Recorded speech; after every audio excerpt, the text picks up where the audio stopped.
What if you could become completely unrecognizable in just 30 days without changing your face, your clothes, or your job? Here's the truth. Most men don't fail because they're weak. They fail because they wait. Wait for motivation.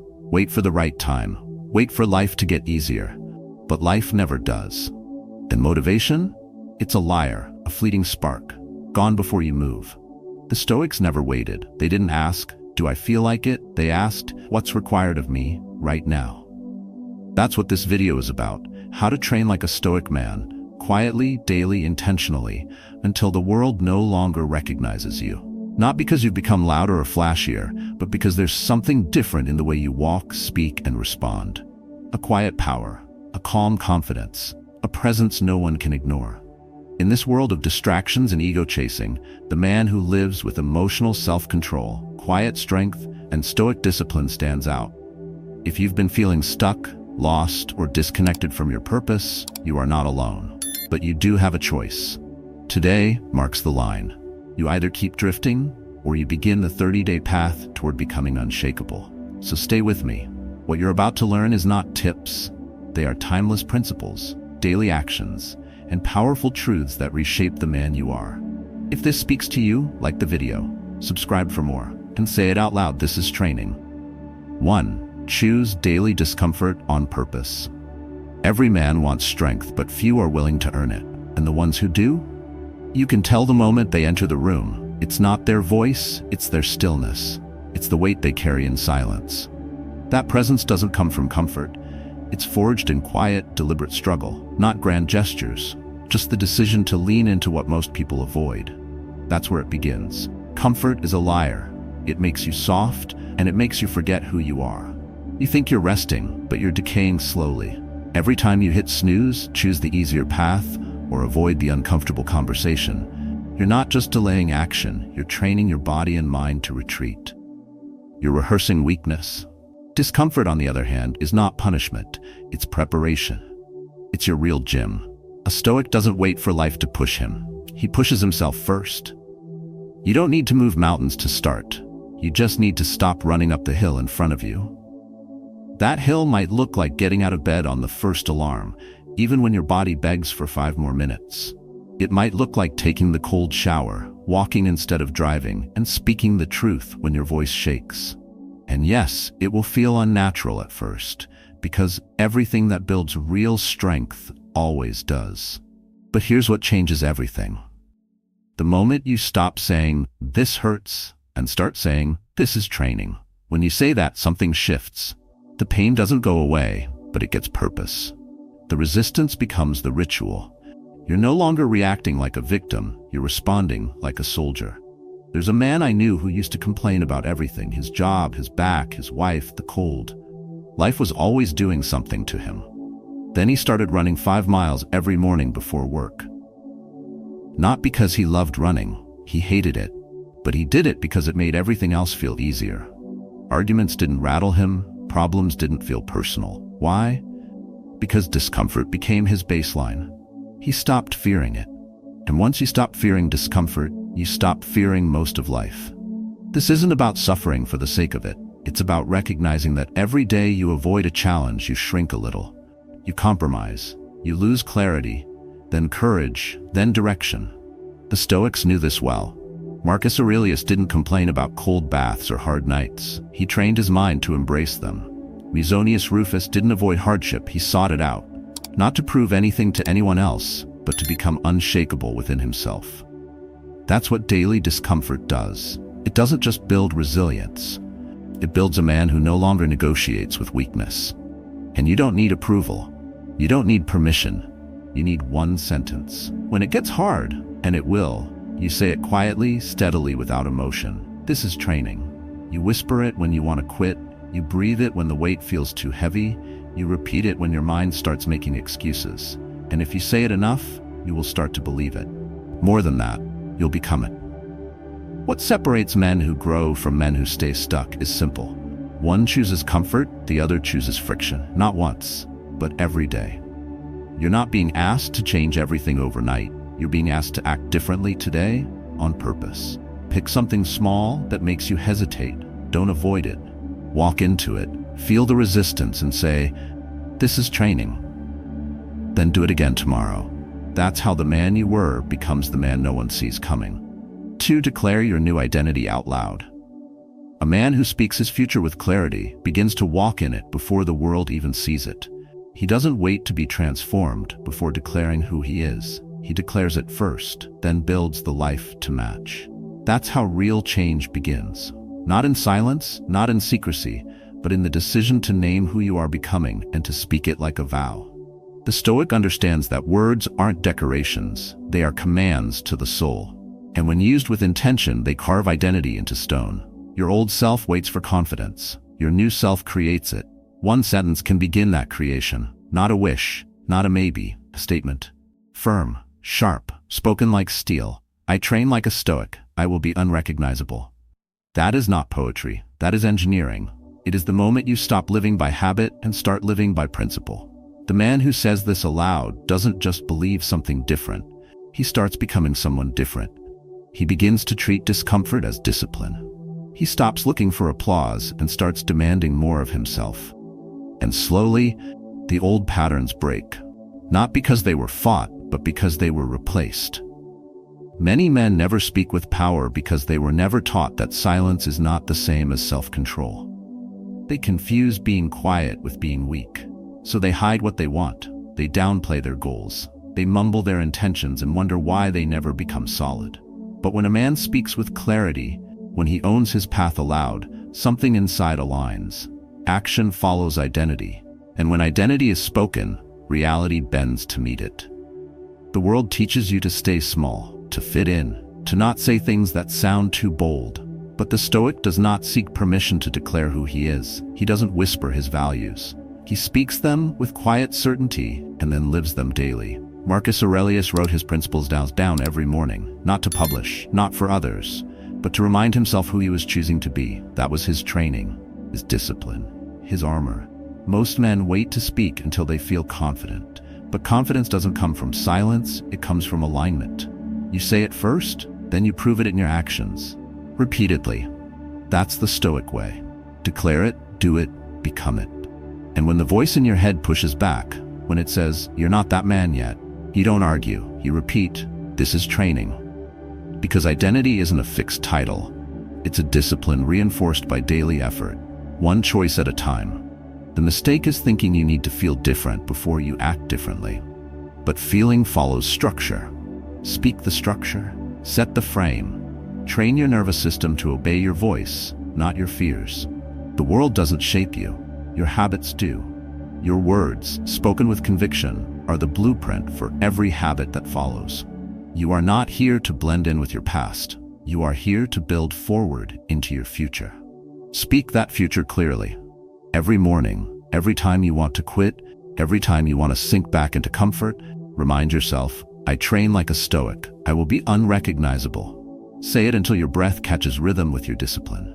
Say it until your mind stops questioning and your actions start aligning. That is not motivation. That is transformation in motion. Because a man who speaks like this isn't trying to impress anyone. He's instructing his mind, he's commanding his actions, he's crafting his edge. And each repetition, each breath behind that sentence sharpens his resolve. So tomorrow, when the world tests you, before you respond, before you react, pause and say it again. Not loud, not for show. Just enough that your old self hears it crack. This is training.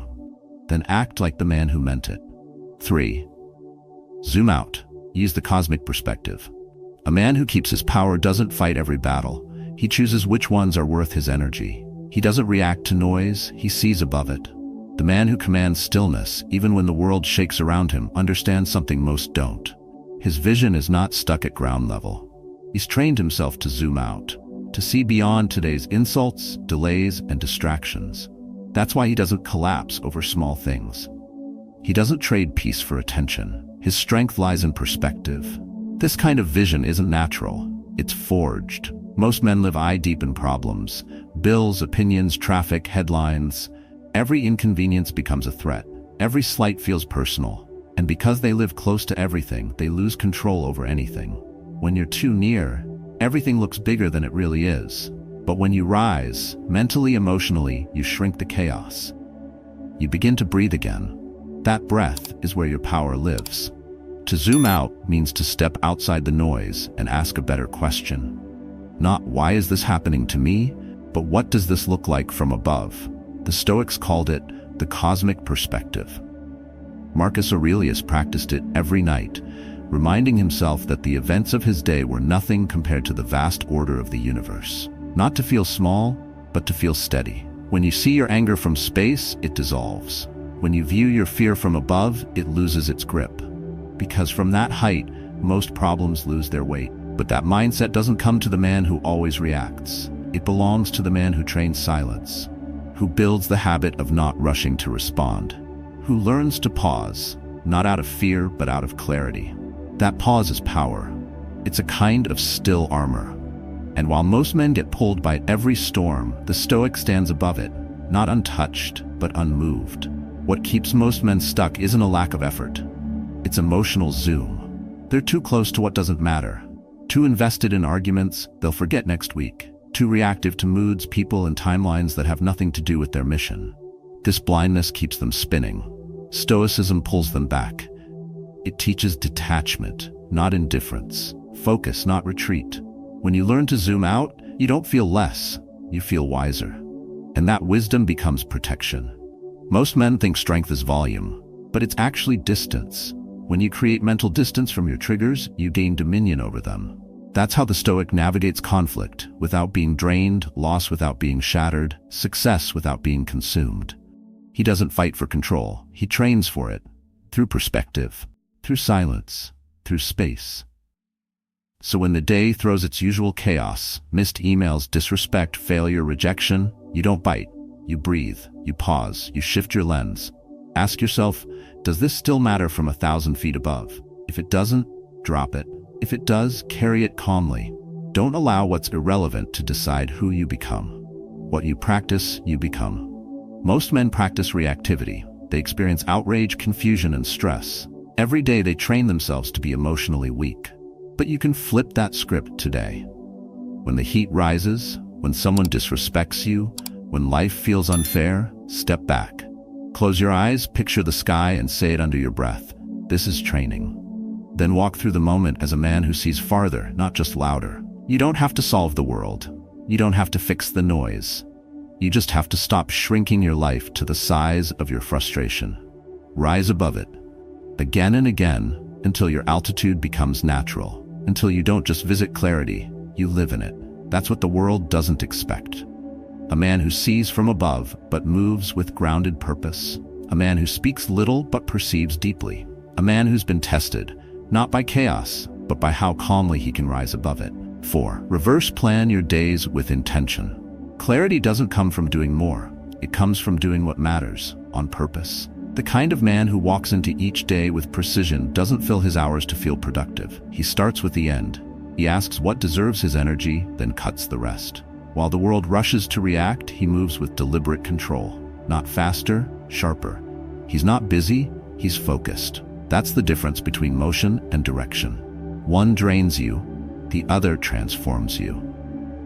To reverse plan your day means you stop starting with the to-do list and start with a truth. Not everything deserves you. Not every task is important. Not every fire is worth putting out. When you move without intention, distraction becomes your schedule.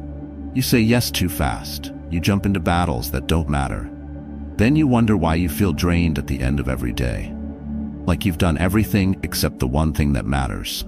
That's what happens when you let your day pull you instead of you leading it. The Stoic doesn't wake up to respond. He wakes up to command. He knows his time is his most limited resource, and he protects it like a warrior guards the gate. His calendar reflects his values. His schedule mirrors his discipline. He doesn't run from task to task, hoping to feel accomplished. He identifies what would make the day meaningful, then reverse engineers every step from that point. That's not laziness, that's strategy. It's how you ensure your life aligns with your principles, not just your pressures. Many wasted years chasing busyness. They collect meetings, notifications, and noise. But when you ask them what they were building, they don't know. They ran out of breath before they ran out of distractions. Their days were full, Their minds were empty. That's the consequence of living by reaction. The Stoic flips the script. He starts with stillness, with a question. What outcome would make today a win internally, not socially? Then he removes everything that doesn't lead there. The mistake is thinking that more action equals more progress. It doesn't.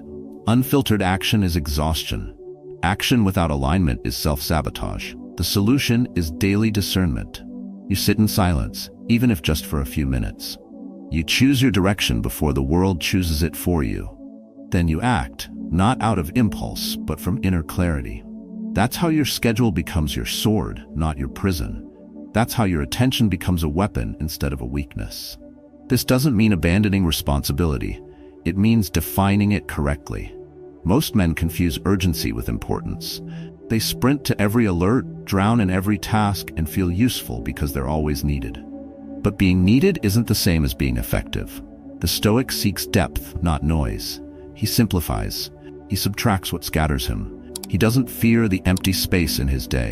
He designs it, protects it, fills it with what truly builds him. Reverse planning is not glamorous. No one applauds a man who removes 3 things from his plate before noon. But those quiet decisions build a life others admire but can't explain. The peace, the presence, the sharpness. It all starts here, with the refusal to let the world schedule your soul, with the strength to slow down and aim before moving, with the humility to ask, what actually matters? Each morning, start not with your phone but with your mind, not with your inbox, but with your intention. Define your outcome. Write it down if you must, then carve the path backward. Let each block of your time serve that outcome. If something doesn't fit, cut it. Not out of cruelty, but out of respect for yourself, for your mission, for the life you're building. This isn't a tactic. It's a mindset, one that doesn't just keep you busy, but makes you dangerous. And it begins again tomorrow. Same question, same clarity, one outcome. Everything else is noise. 5. Turn every enemy into a teacher. Someone who moves through conflict without losing control has trained deeper than most. Not because the world stopped testing him, but because he stopped wasting energy on what he can't control. He doesn't take every insult personally. He doesn't flinch when challenged. He doesn't fall into reactive anger because he's learned how to extract wisdom from tension. That's not passive. That's power. And it begins with one shift. Enemies are not enemies, they are instructors. Every push against you is pressure meant to sharpen. Every jab is a chance to refine what's soft in you, not with noise, with composure. This mindset flips the whole game. The modern world teaches emotional justice. If someone disrespects you, lash out, defend, get even. But the Stoic doesn't take the bait. He knows the one who controls his reaction controls the outcome. He's not trying to win a moment. He's building something stronger. Unshakable inner control. That control doesn't come from escaping conflict. It comes from leaning into it with clarity, using it to test the edges of your ego, your discipline, your patience. The difficult person becomes your training partner. The insult becomes a weight you lift. You don't avoid them. You train with them. That doesn't mean tolerating abuse. It means refusing to waste your strength on retaliation. When someone disrespects you, they hand you 2 options. Mirror their chaos or master your calm. Most choose the mirror.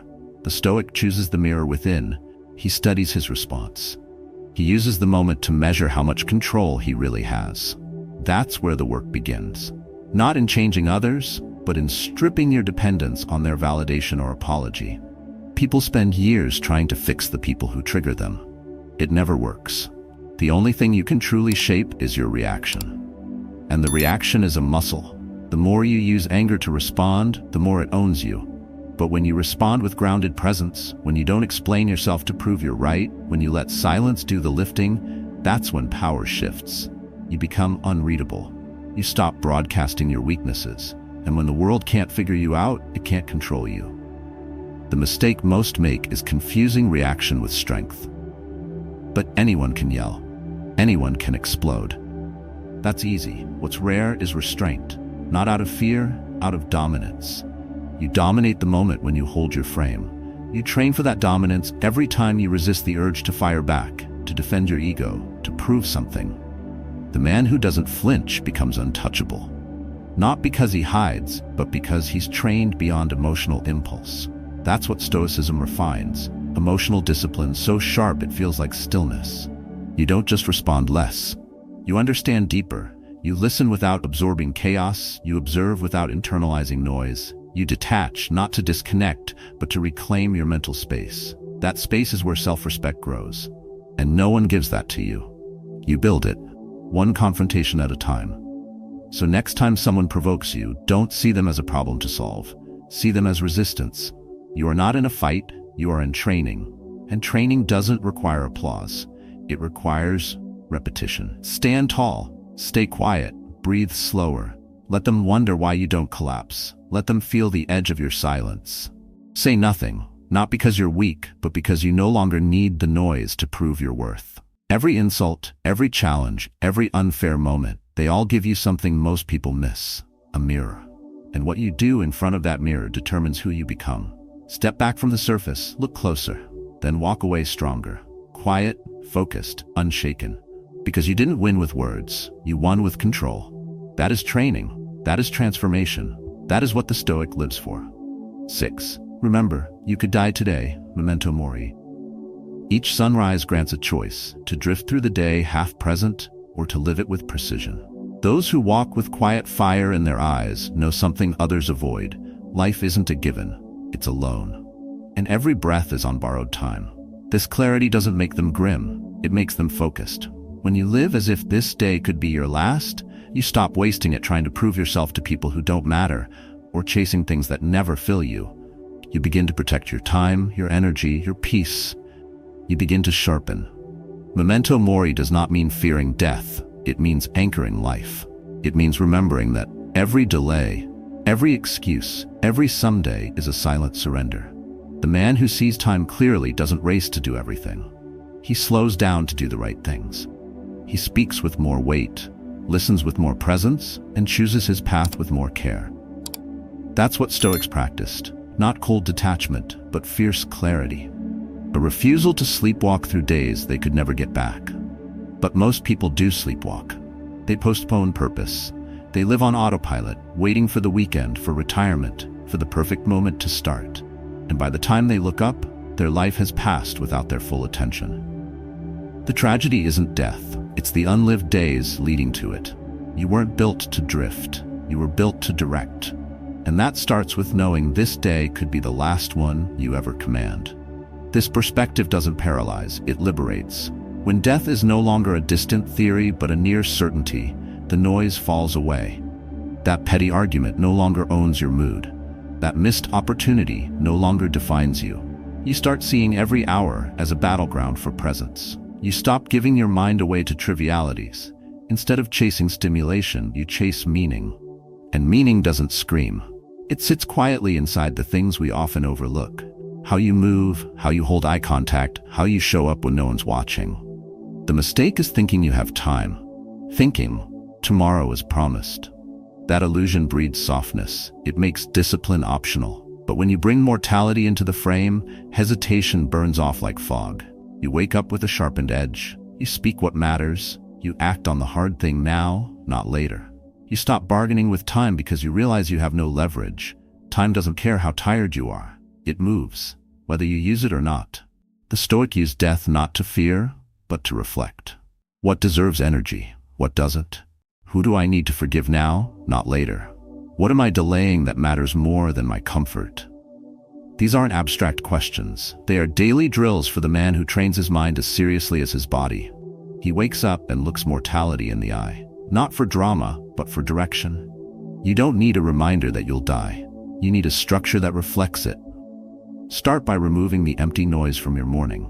Replace it with a single statement. If today is all I have, I will not waste it. Write it. Whisper it. Let it shape your decisions. Let it burn through excuses. That's not morbid. That's warrior logic. That's how clarity begins, not with a plan, but with presence. Those who wait to face death never live fully. Those who live with it in view start choosing better. What to carry, what to let go, how to respond when tested. You're not here to accumulate. You're here to awaken. Don't just exist longer. Live deeper. Speak like you mean it. Move like your time is running out, because it is. And when the day ends, you'll sleep not with regret, but with stillness. Not because it was easy, but because you showed up like it mattered, because you trained like it could all end today. And that's what makes you unshakable. 7. Reclaim power with silence and stillness. Strength isn't always seen. Sometimes it's felt, in the calm before a storm, in the pause between provocation and response. The man who moves through chaos without being consumed by it has trained his mind like a blade. He no longer needs to explain, defend, or prove. His silence is not absence, it's authority. Stillness isn't a lack of fire, it's fire under control.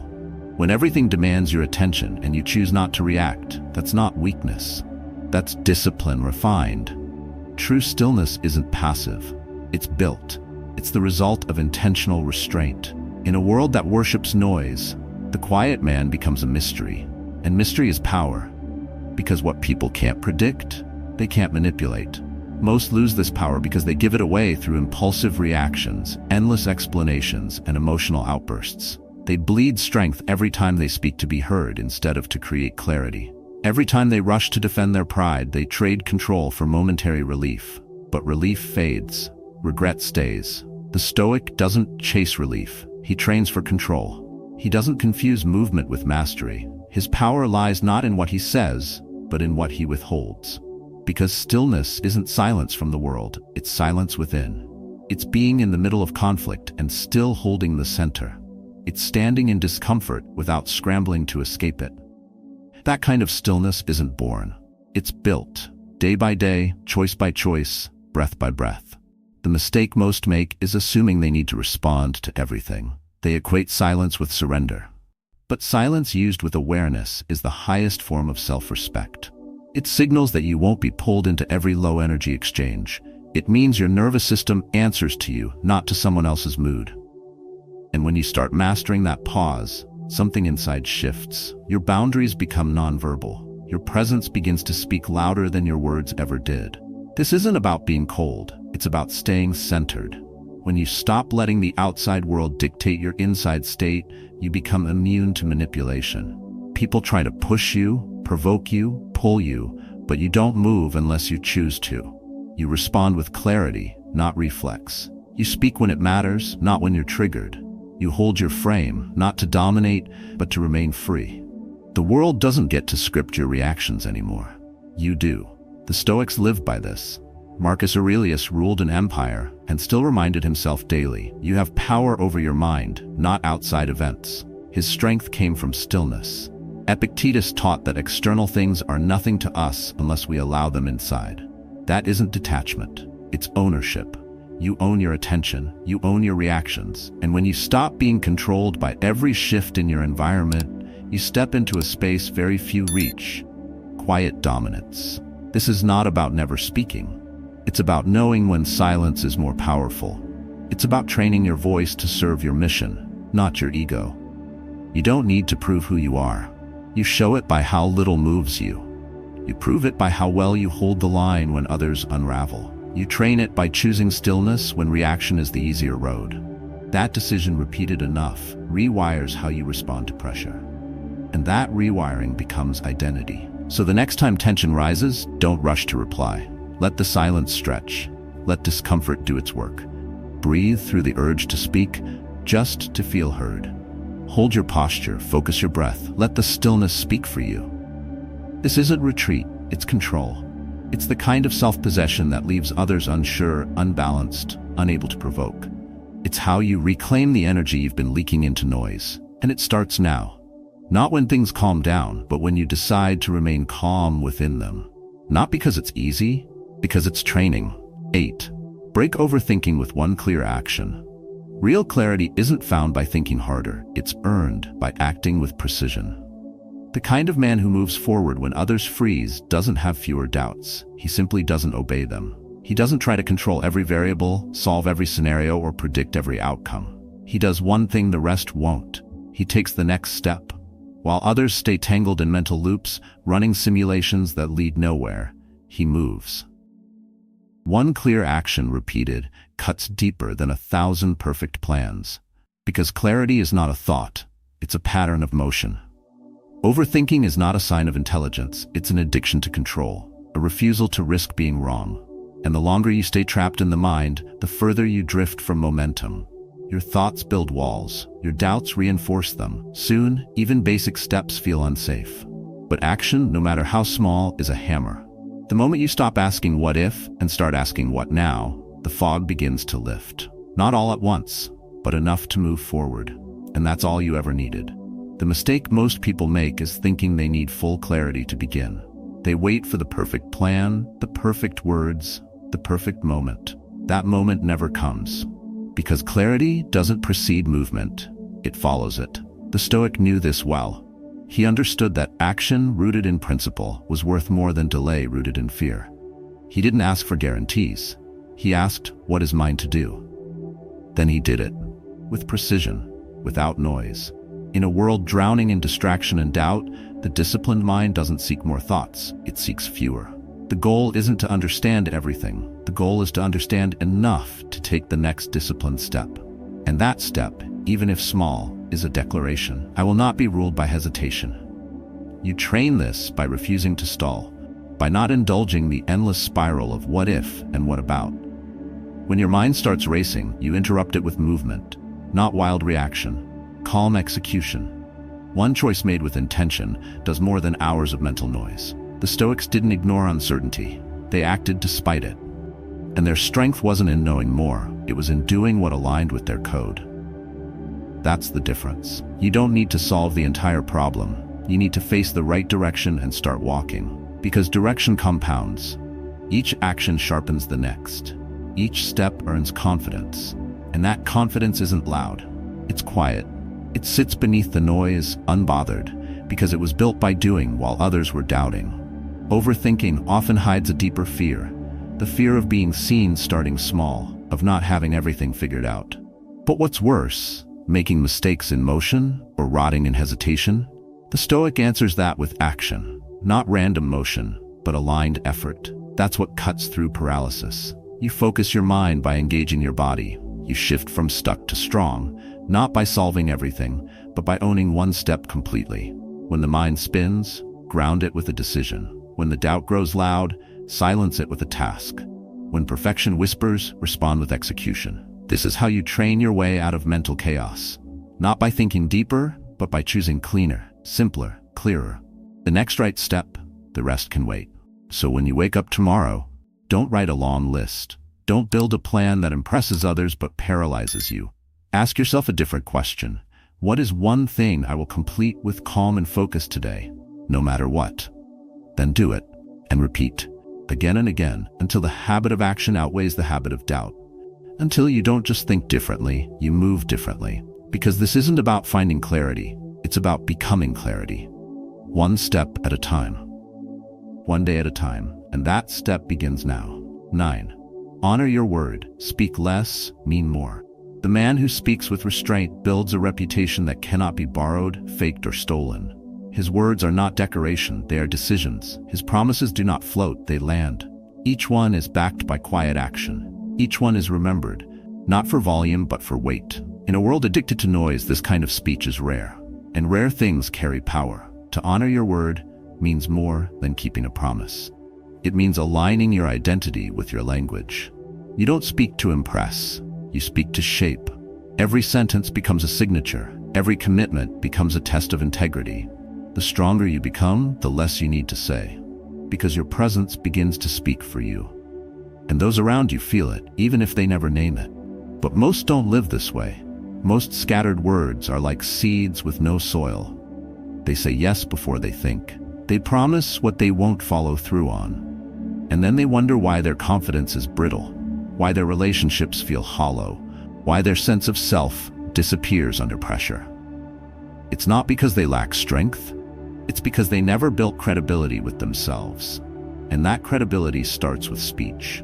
The Stoics understood the danger of loose language. Epictetus trained students not just in thought, but in restraint. He warned that every word spoken without reflection was a liability. Marcus Aurelius wrote daily to himself, not to be profound, but to remain precise. They weren't silent out of fear. They were careful out of discipline. They knew the cost of careless talk is not social, it's internal. It fragments the mind, it weakens resolve, it confuses action. To speak less is not to say nothing, it's to say what matters, When you give your word and your actions match it, you don't just build trust, you build strength. Not the kind others can see, the kind that holds when everything else shakes, the kind that lets you walk into chaos and be listened to, even in silence. Because those who keep their word don't need to raise their voice. Their consistency speaks louder than volume ever could. The mistake most make is thinking they can build confidence through hype. But confidence doesn't come from declarations. It comes from completion. The repeated experience of doing what you said you'd do, long after the mood has faded. This repetition becomes identity, and that identity becomes stability. You no longer need to convince others who you are. You live it. In every action, in every pause, in every choice to speak less and mean more. This principle is not flashy. It won't trend. It won't be applauded on a stage, but it will build something most never touch: inner certainty. A center that doesn't move when the external world trembles. And that kind of certainty isn't built in a week. It's built brick by brick. Each time you choose to underpromise and overdeliver, each time you hold your tongue until your actions are ready to speak, each time you let consistency do the talking. So the next time you feel the urge to explain, to declare, to promise, pause.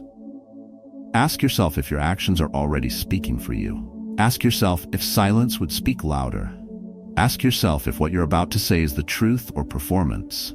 Then speak only what you will live. And live it without needing credit. That's how you become solid. That's how your name begins to carry quiet force. Not because it's attached to power, but because it's attached to precision. You say little. You follow through. You don't chase impressions. You build reality. And when that becomes your default, you won't need to tell the world who you are. It will know. Because you've proven it, word by word, through restraint, repetition, and quiet action. That is what strength sounds like, and that is what it takes to become unshakable. Everything you've just heard is not theory. It's a system. A path. A way to rebuild yourself from the inside out, not with motivation, but with intention. Not with talk, but with training. The Stoics didn't wait to feel ready. They acted with discipline. And if you've followed this far, you already know. You don't need more noise. You need quiet direction, consistent action, and the kind of daily effort that sharpens identity, not just image. You've learned that discomfort is not the enemy. It's the arena. That silence is not weakness, it's power under control. That your words must weigh more than your moods. That every insult, every delay, every inner hesitation is a chance to say, this is training. You've seen how overthinking weakens clarity, how stillness sharpens it, and how the man who remembers death learns to live better. Now the question isn't whether these practices work. The question is whether you'll repeat them. Not once, but every day. One sentence, one decision, one small, deliberate act of emotional control. This is how unshakable men are made, not through breakthrough moments, but through boring, quiet, repeated rituals that most ignore. Start tomorrow before the world wakes. Don't wait for peace to find you. Create it through stillness, restraint, and purpose. And when life pulls you, when emotions rise, when doubt creeps in, return to the sentence. This is training. If any part of this spoke to you, I invite you to share your thoughts in the comments. What are you training through right now? What habits are you reclaiming? Your story might help another man stay the course.